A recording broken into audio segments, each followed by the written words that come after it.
Nina bendlula mithedla kwezindi ihlahla nazi indaba ze1KZNTV nifundele uphilano kaCebekhulu kamzimba umntwana uyakhuleka sanibonani. Nazo ke zona indaba esithi izo ezihamba phambili namuhla. Kutholakala amathuna angaziwa eThekwini.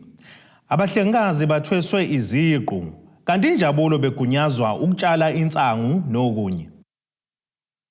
Siyanemukela kwindaba ze1KZNTV. Amalungu omphakathi kaWard 106 eThekwini eWaterloo KwaZulu-Natal asacela umasipala nohulumeni ukuba kungenelele wenze uphenyo ngamathuna atholakala enkundleni ezemidlalo kule ndawo angaziwa.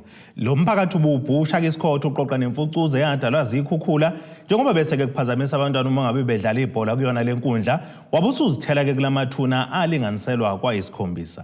Ukusukuma komphakathi uqalisa uhlelo lokusihlanzela izindawo bekade igcwele imfucuza eyadalwa izikhukhula zeimvula kwenze umphakathi waseWaterloo wathola indawo oyisola ukuthi ingamathuna ongakazeki noma amathuna amanje okanye amathuna abantu abekade behlala la ngesikhathi zobandlululo. Oyilungu lomphakathi lokuqala lafika kule ndawo uyachaza. Ayesuka lapho athi ngesango ayama lapho. Kahle unamathuna amaningi kangaka. Sinabona neindwangu. Samba. Umyeni wamanikezwa abantu emsebenzini bamnikeza izithombo zobhanana wasamba ke samba. Bese siyamba. Ha! Ready? Miya buka la. Yabona la. Umuntu lo nombo ingubo zomuntu lezi. Elinye ilungu lomphakathi okuyilona lokuqala elabona le ndawo engathi amathuna lithi babekade beklina lenkundla ngoba bayisebenzisela kakhulu ukuthi abantwana bedlalele kuyona ibhola. Masicomplaina kumasipala uthi akafaka upark sasigundele saba neproblem ukuthi bathi batshotshela imishini sakhoma no cancel ushethi naye kanjalo besinenkinga sikhala nangogesi kumnyama kunomama laba abajima lapha. Okay. Sicabanga ukuthi sasesikhuluma sikase kuvela ke le nhlabathi le evele singa noma mhlambe emise njengamangcwawo saze sihlaba umkhosi tshena umphakathi ke owayikhansela kumasipala iTheku ophinda beyilungu leEFF akuvezile uthi ngesikhathi esakuwona umkhandlo wake wakuphakamisa ukuthi ingabe kwenza uphenyo lwanele yini kuyona le ndawo ngaphambi kokuthi kwakhelwa abantu. Sasikusho ukuthi sicela basibhekele indawo yaseWaterloo ukuthi 1 indawo eyayihlala obani indawo eyayisimo esasi kanjani in terms of agriculture eyayenzeka la. Sasikulindeleke lokho kumasipala ukuthi uzoza nempendulo kuze kube inamuhla la discover khona lento ediscoverekayo ukuthi indeed umasipala kukhona into angazange abatshele abantu abakhela imizi la eWaterloo. Khona amathuna la. Thina ke njengabaholi bomphakathi sifuna ukuthi uhulumeni enze ngokusemthethweni nje ukuthi azobheka la kulezi indundumo ukuthi ngempela bakhona yini abantu abaqhitshwa kule ndawo. Osekulindelekile ukuthi umasipala kanye nabomthetho bethatha izinyathelo ukubheka ukuthi ngabe kuyambiwa okanye kutholwa emndeni mayelana nawo lamathuna. Kodwa abahosibisi ngiseWaterloo eVerelem.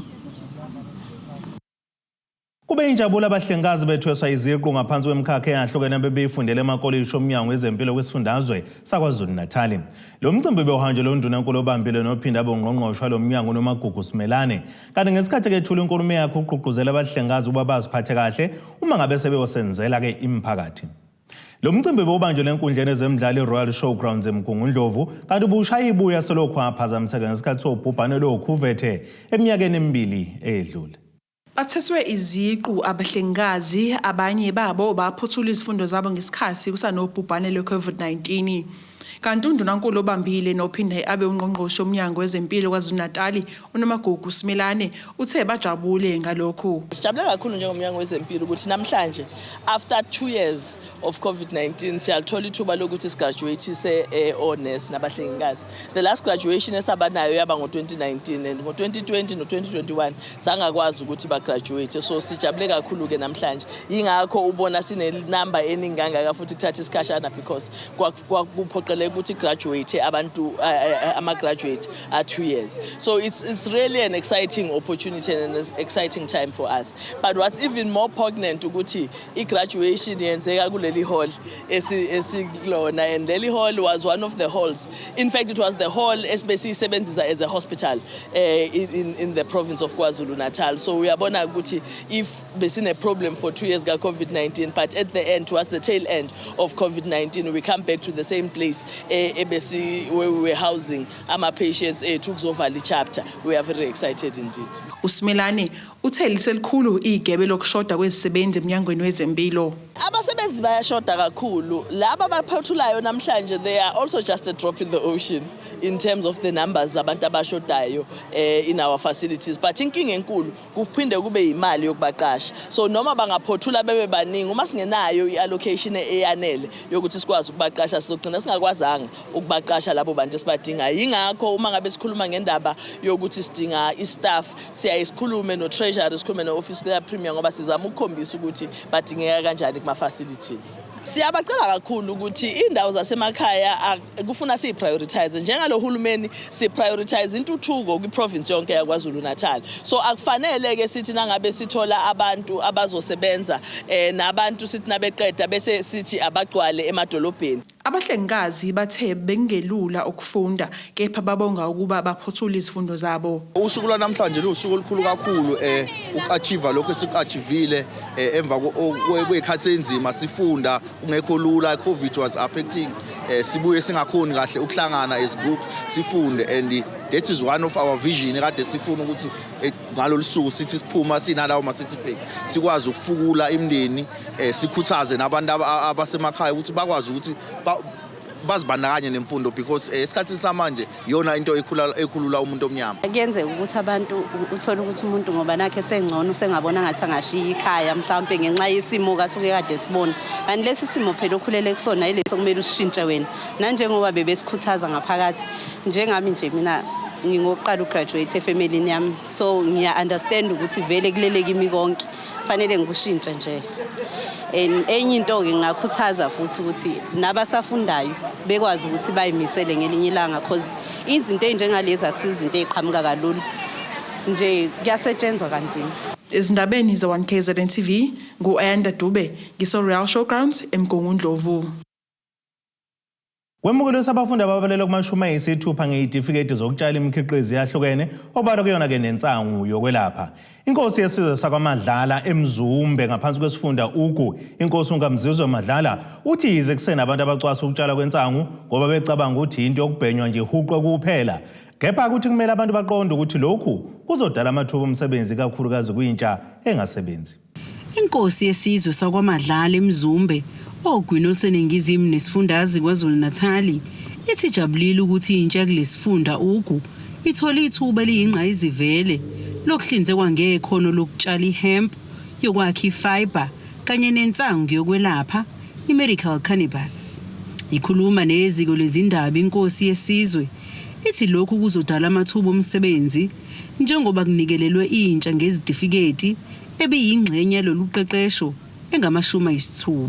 Yenze ngishilo nami ukuthi kwaMadlala sinawo umhlaba esingakwazi ukuthi abahluphekile sikwazi ukubasiza, kodwa ngasho futhi ukuthi nasemakhosini amanye makukhona inkosi engayizwa kahle ngoba lento ye hemp noma ye cannabis has been stigmatized basuke bathathe ngokuthi into yokubhenywa nje, kanti laba ke njengoba bezonikwe izitifiketi namhlanje ibusiness. Umqondisi omkhulu kumnyango wezolimo nokuthuthukiswa kwezindawo zasemakhaya kuzwelonke uthi babambisene neLynette and Peter Zwane Foundation ukuze kuhlomiswe intsha ngamakhono ukuze ikwazi ukuziqalela amabhizinisi ngokuthi itshala ihemp kanye nensangu yokwelapha. partnered with Lynette and Peter Zwane Foundation to assist them to train a group of 60 young people in hemp and cannabis. And we believe in this venture that these young people will be spread along the value chain. Some will focus at the primary production of that of hemp. Others will get into the business side of it, the entrepreneurial and the agro-processing side of the value chain. Usihlalo weLynette and Zwane Foundation uthi ngesikhathi umongameli wezwe ethula inkulumo yesizwe waveza ukuthi ukutshalwa kwehemp kanye necannabis kungadala amathuba omsebenzi kuphinde kuthuthukise nomnotho wezwe. Sona address la uPresident uCyril Ramaphosa washo wathi sebeyawuvula manje umkhakha njengohulumeni ukutshala kwehemp necannabis, medicinal cannabis, because bayabona ukuthi it has got a huge potential of increasing the economy of the country and also creating jobs. Ube sechaza ukuthi njengoba intsha bithola izitifiketi zokutshala lolu hlobo lwensangu batshelwe ngemithetho elandelwayo uma kutshalwa insangu. Sabatshela ukuthi umthetho njengamanje uthi uma utshali ihemp kusho ukuthi ihemp iyumzala wemarijuana. Ihemp ayidaki. Ayimdaka umuntu noma ungayibhema from morning to sunset ngeke uzudakwe uma ubhema ihemp, but it is actually healthy for you. But mase kuyangala kumarijuana lokho esithi insangu noma umthunzi weyinkukhu noma ugwayi oluhlaza wona ke umthetho uqine kakhulu ngaphansi kwawo. Izindabeni ze1KZNTV kube kuzamando sicele ngisegama lakhe. Lo bhekela ukuthuthukisa kwezimali kuyibhange iThala uAndile Mabaso uthi kubalekile ukuba osomabhizinisi baqinisekise ukuthi amaphepha bezinkampani alandele yonke imigudu efanele. Ekhuluma ke neziko lezindaba le1KZNTV uMabasa ngenkathi ke iThala ke lesingethe umcimbi wembokode empangeni unxusa besifazana abanenkampani kodwa ingasebenzi ukuba basukume beze kuleli bhange ukuze bachushiswe ngolwazi. Ibhange iThala liqhubekile nokuthuthukisa besifazane abasemkhakheni wezamabhizinisi ngokubacobelela ngolwazi ukuze bandlondlobale kulomkhakha. Leli bhange kubambisana neminyango yahlukene lisingathe umcimbi obizwa ngokuthi imbokodi yazenzela obuhanjelwe abesifazane abangaphansi kwamasipala uMhlathuze. Silapha ngeprogram ebizwa ngokuthi imbokodo iyazenzela Women in Business, okuyiprogram yeThala eyasungula ngo2015 lapho sibheka khona ingqinamba omama ababhekana nazo uma sebemabhizinisini. Namhlanje ke sizophendula enye lezo ingqinamba ngoba sathola ukuthi bakhona omama eindaweni ezahlukane eKwaZulu Natal yonke kodwa banama challenges when it comes to compliance. So siphethe abantu baka KZN Treasury la abazokhuluma ngo supplier database baphinde futhi bakhulume ngo SCM okuyilapho kusuke kuphume khona imisebenzi into efana njengalezo omama baneyinkinga ukuthi uma sebewatholile lama document abakwazi ukuwagcwalisa kahle. So siwuThala ke sithe asibabize labo zakwethu sibalethe emphakathini ukuze bazobacathulisa omama.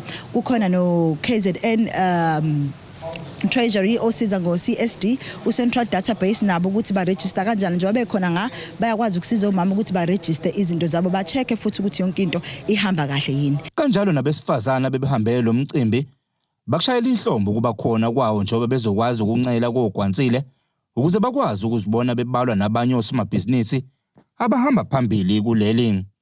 Okunye okuhlalukile kwabe behambele lo mcimbi ukuthi osomabhizinisi abaningi basantula uxhaso lwamabhizinisi abo. The reason for my attendance today is to gain information because hospital information is useful for us as small businesses in terms of business finance nokuthi siyakhulisa kanjani amabhizinisi ethu. So information esithola namhlanje ezosomabhizinisi ngicathi izosisiza kakhulu ngoba kwesinye isikhathi if you run ibhizinisi awazi konke. So from time to time kuyasiza ukuthi uattend ama sessions kanjena so to get information relevant ngaleso sikhathi because maybe ungayi-attenda today but 2 years to come izinto ziyashintsha kune-technology evolvayo, so there's so many development kuma-businesses, so it's always important ukuthi uthole information that is relevant at that time. Uhlelo olufana nalolu ke silirana iKwaZulu-Natal yonke. Ngikhuluma nje ngesonto edlule besilapha ya eThekwini Botanic Gardens ngaleli yasonto sasika Nongoma sasuka kaNongoma sadlulela eJozini. Sike senze isiqiniseko sokuthi siya la kungafinyeleli khona abantu abaningi. Uthola ukuthi bakhona omama bakhona endaweni ezisemaphandleni bakuona amabhizinisi kodwa abazi ukuthi baqalaphi. So thina njengothala senze isiqiniseko ukuthi siyafinyelela kulezi ndawo. Unyaka nonyaka kuba khona indawo ekhethwayo la sikwazi khona ukuthi siqhubele lona lolu hlelo losomabhizinisi. Leli ibhange liveze ukuthi lisazoqhubeka nokuhambela izindawo ezisemakhaya ukucobelela imbokode kumabhizinisi ngolwazi. Izindabeni ze1KZNTV kubikuthi abantu maphumulo empangeni. Ake sithi ishelele itolo siyabuya futhi nezinye zeindaba zethu.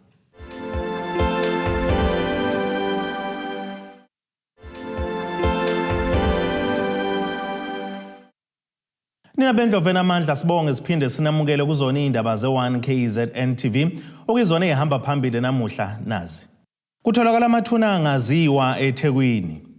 Abahlengikazi bathweswe Iziqu kanti injabulo begunyazwa ukutshala insangu nokunye.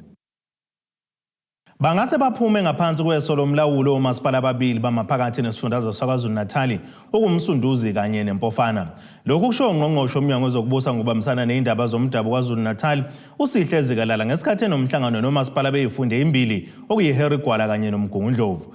Ukhuzeni uThebe bezobhunga ngendlela abangalekelela ngazo labo masipala ukuze bezokhuphula izinga lokuhambiswa kwezidingo nqangi emphakathini kanye nokunye okumayelana nokusebenza kwabo. Ungqongqoshe omnyango wezokubusa ngokubambisana nezindaba zomdabu kwaZulu-Natal uSihle Zikalala uhlangane nomasipala bezifunda ezimbili iHerigwala kanye noMgungundlovu ngenhloso yokubalekelela ukubheka isimo sikamasipala ngamunye ukuthi wenzani umi kanjani ngakube izinhlelo okumele ibe khona zokuletha intuthuko ziyenzeka. Sinethemba lokuthi labo masipala bazokwazi ukuthi uma bekhula babe yiso futhi babe omasipala baba isibonelo kwabanye omasipala bakhona ngoba kusukela kwi-local government elections base stable and siyathemba ukuthi from now bazokhula baye phezulu. uZikalala uthe banethemba lokuthi labo masipala abangaphansi kweso lomlawuli bazophuma maduze. Babili omasipala abangaphansi komasipala baseMgungundlovu abangaphansi kwe-administration umsunduze nempofana. Kodwa bobabili bayingxenye yalabo masipala esibona ukuthi enyangeni ezintathu kuya kwezisithupha bangabe sebezimele ngoba kuningi sebekwenzile ukulungisa iadministration nokulungisa izinto ezayi-identifywe njengamaphutha. Nathi sesize sahlangana nabo ngoba senze iplan yabo bonke omasipala abangaphansi kwe-administration. Sakwazi uku-identifya labo okunezinto eyilula ukulungiswa nabasebenzayo abalekelelayo ukulungisa isimo sabo. Sa-identifya laba okuzothatha isikhashana. Sa-identifya le category sithi kunzima. And laba babili bakule category yokuqala. Lawo obonayo ukuthi kune progress and sifisa ukwakhela kuleyo progress kungekudala bazimele ngaphandle kwe-administration. Imeya yomasipala wesifunda uMgungundlovu uMzizuma uthe babonga ukwesekwa umnyango. Sikholwa ukuthi ukuhlangana kwethu kanje kuzokwenza ukuthi indlela esisebenza ngayo inhlaka zokuphatha umkhandlu ze-governance eze-administration sihlale sisesimweni esikahle sokuthi ikwazi ukuthi isebenzele abantu kuzokwenza ukuthi uhlelo lokuletha insiza kubantu i-service delivery sikwazi ukuthi sisho ukuthi iziphi inselele kuphi la sidinga ukusekelwa khona uhulumeni wesifundazwe nokazwelonke. Kanjalo inhlelo zokuthuthukiswa komnotho nazo zonke nje izinto ezimisebenzi yethu sikwazi ukuthi nazi izindawo la esidinga ukulekelelana khona ukuze abantu bale district yonkana kulabo masipala wo7 bakwazi ukuthi baserviseke ngendlela efanele. Ezindabeni ze1KZNTV ngu-Ayanda Dube ngiseMgungundlovu. Isabese ngokugqugquzela abashayeli bamaloli amabanga amade kuba bagodla amandla abo inhlangano ebamele All Truck Drivers Forum. Lokhu kuza ngemuva kwakwanda kwezigameko zeingozi zomgwaqo ezinyantisi igazi ezibandakanya zona lezi ithuthi. Unobhala lenhlangano Sifiso Nyathi uthi abashayeli babhekene nengcindezi evela kubaqashi ngendlela okumele basebenze ngayo. Ngemuva kokwanda kwezigameko zeingozi emgwaqweni ezibandakanya ama-truck ikakhulukazi amabanga amade, inhlangano emele abashayeli bawo i-All Truck Drivers Forum isola uhulumeni ngokuchema nabaqashi ukugijimisa umnotho phambili njengoba ke sesiside isikhathi iphakamisa ukuba kube nohlelo lokuvala lezi ithuthi ukuba kube nezikhathi ezingahambi ngazo emgwaqweni. Mangithiwa uqala ngo7 ukusebenza udumisa ngo7 u9 hours uphela ngobani ngo5 6 7 8 9 10 suphelile lo 5 hours 6 hours uyalimisa ngo10 till 5 o'clock kuvele kunjalo kumaspi inkinga akekho umuntu okukhuluma kwizwa ama-union abasebenzi and noma be-traffic bajoyina i-union enkampanini bayaxoshwa. So kuvele kunjalo kufeze benjalo kusolakala umuntu ozo-enforce lento u-bargaining council u-useless uno-inspector nabantu abathatha imali ethu sabaholela abenzi lutho kunalokho bajiba bawo-friend nabaqashi. Umyeni uthi kuningi umphakathi ongakwazi ngezimo abasebenza ngaphansi kwazo njengoba ke bethola ingcindezi emangazayo ubaqashi. Ukuyasitimeleni kungayisolution kodwa kuzoqeda imisebenzi. Asidingi impahla ezoyitimeleni, sidinga imithetho ukuthi ngo10 kuya ku5 ama-truck angahambi. Bese nasemgwaqeni amaphoyisa a-check ukuthi le truck lashili overload, amathayi no driver they are qualified. Like thina njenge-ATDF safisa ukuba nophiko lesalifuna vele siphe kwalo. Like ukuthi ama-taxi anohlokomela ngithi sifuna nohlokomela wethu ke sikwazi ukuthi lesehla sivimbe eMaritzburg ukuphuma my truck idlula ngo10 kodwa lo muntu usuke ngo9 la noma uqede ngo-past 8 kulayisha sibuka amaphepha uqede ngo-past 8 kulayisha uyapha emgwaqeni hamba la le truck stop. Sikholele ekutheni kuhlongoze ukuba kuqedwe nya ukuthuthwa kwempahla ngamaloli ukunalokho kubuyelwe ezitimeleni. Umyeni uphawulile ngalokho. Usebenza nje isigqila ufuna kulalo walala nje 2 hours ucontrol yakufonela.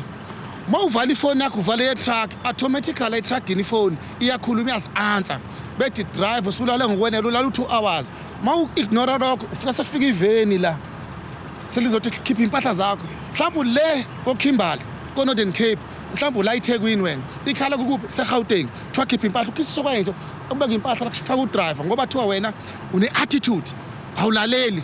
Esizokuhlanganisa no-driver ukudlula ukuthi-ke sibumbane sibone ukuthi-ke mhlawumbe sigodla amandla ayikho edlula lekho sigodla amandla sekuma-shutdown siye-strikini ngoba asikwazi ukuthola le talento le. Ey'ndabeni zika-KZNTV kubika uNtomkhona Mvubu Iziqwini. Umnyango wezasekhaya kuleli Ndlovukazi uMthaniya uthi ukhathazekile ngokwanda kwesibalo sabantu abangabalandile omazisi babo amahhovisi alomnyango.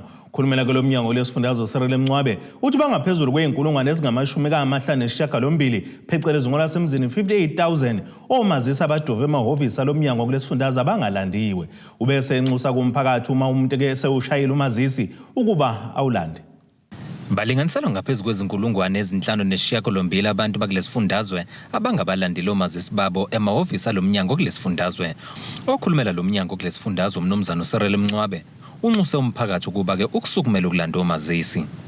Kuyakungafiki kuthina emqondweni ukuthi kahle yini le eyenzakalayo umuntu uyafika azo-applyela i-ID ame kolayini bethu abasuke bebade kwesinye isikhathi abekezele iphumeke i-ID yakhe inkinga angabe seza ukuzoyilanda. Uyabona nje masibuka ngokukaZulu Natal sidlulile ku-58,000 wama-ID akhona kuwo wonke ama-office wethu angalandiwe. Kuyinkinga ke kuyasikhathaza msakazi. Siyacela kumphakathi ukuthi uma usuyishayile phela i-ID iyabuya emasontweni amabili nje isuke seyikhona. Uyabona futhi kakhulukazi kulezi indawo lezi sithi ama-office wethu akwazi ukwenza le ID ekuthiwa i-smart card. Iviki elilodwa likhulu i-ID ingabuyanga. Uma ungayitholile i-SMS phinda futhi uyodlula eminyangweni yobuza ukuthi ngabe ikhona yini i-ID yami ekhona. Umncwabe uthi emasontweni amabili ezayo lo mnyango uzokwethula uhlelo lokubhala uhlu lwamagama abantu abangabalandile omazisi babo eminyangweni ukuzama ke ukunqanda ukuthi umphakathi ubambe olayini abade bezobheka nje kuphela. Uhlelo esifuna ukulenza ke njengamanje besixoxisana nemanager sisebenza naso.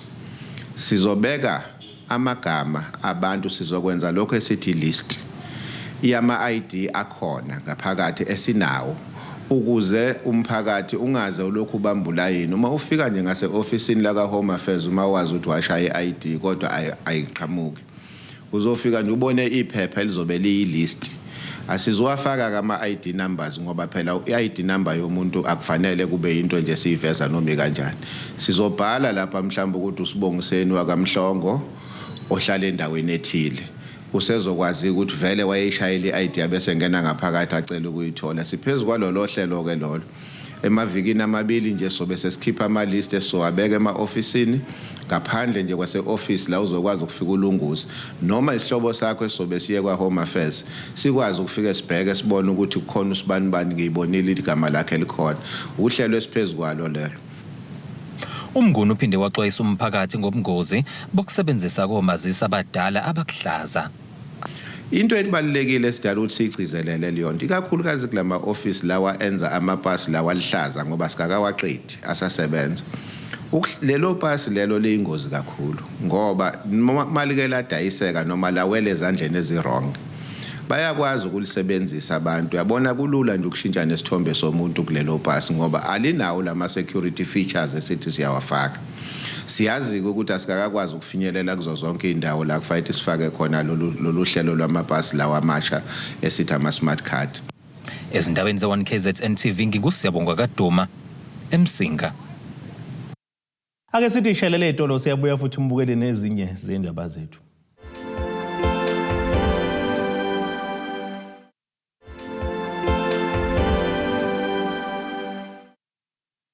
Inabendlovena amandla sibonge siphinde sinamukele nisabukele zona indaba ze1KZNTV nazo kuyizona esithi ngezihamba phambili namuhla. Kutholakala amathuna angaziwa eThekwini. Abahlengikazi bathweswe iziqu kanti injabulo begunyazwa ukutshala insangu nokunye. Ake sibheke engosini yezomnotho.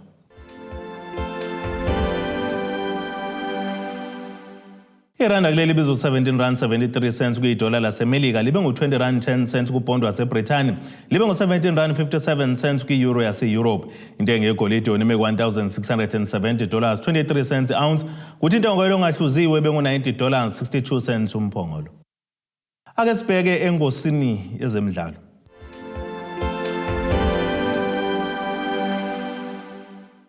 Alikacaci kahle kusasa lomgadlo ezingamagebhulu alwa noPirates ukwame waphafa gogo Pepra kuleli iqembu njengoba sekuvele ke indaba zokuthi kunamaqembu asebeka kokuconsisa amathe etafuleni efuna ukuthenga lo mdlali kube ukuthi ezingamagebhulu aseyithenjiswa imali engango-1.7 million rand uma zingase zibolekise ngaye lo mdlali kanye nemali engango-8.87 million rand uma zingase zimthengise kodwa ke zombili lezi icele iPirates bingakaziphenduli ukweqiwa yijezi kaPepra muva nje kube ukuthi akaneme neze ngakho lo mdlali kanamaqembu amfunayo kubalela sentaliyane eGreece eGibhithe Turkey France kanye naseLibya. Ake sibheke nasisimo sezulu esingalindeleka.